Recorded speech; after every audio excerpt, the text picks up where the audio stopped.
కాలమున రేవంత్ రెడ్డి అనే నేను అని ప్రమాణం చేసిండు. ఏమని?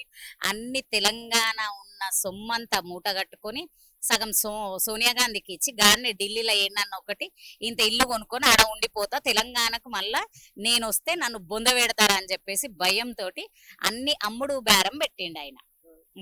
ఆయన ఇప్పుడు అమ్ముకుంటుండే, అందుకేనే ఎట్లనో రాదు అది కన్ఫర్మ్. ఇంకో ముచ్చట, నిన్న మొన్న ఖాళీ కేసీఆర్ గారి యొక్క స్టేట్మెంట్ ఒక ఫోటో చూడంగానే ఎంత భయపడ్డారు. ఎంత రేవంత్ రెడ్డి నిన్న స్టేట్మెంట్లు ఏమో బాగా బతికినోడు, అప్పటి నుండి మంచిగా బతికినోడే, ఇప్పుడు కూడా మంచిగా బతుకుతాడు, ఎప్పటికీ మంచిగానే బతుకుతాడు.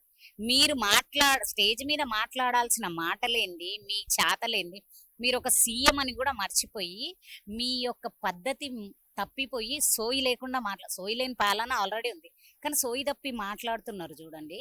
ఒక మన రాష్ట్రానికి మాజీ సీఎం ఆయన పదే పదే ప్రతి స్టేట్మెంట్లో ప్రతి స్టేజ్లో సీఎం గారి పేరు, ఇప్పుడు దేవునికి దండం ఎట్లా పెట్టుకుంటారో కేసీఆర్ గారికి దండం అట్లా పెట్టుకుంటాడు. కేసీఆర్ గారి పేరు తీయండి, ఈయన స్పీచ్ కాదు. ఎందుకంటే కేసీఆర్ పేరు ఉంటేనే కదా అంటారు కదా, మాల్ మసాలా ఉంటేనే, అటువంటి మసాలాగా పబ్లిక్ కేసీఆర్ పేరు తీస్తేనే క్రేజ్.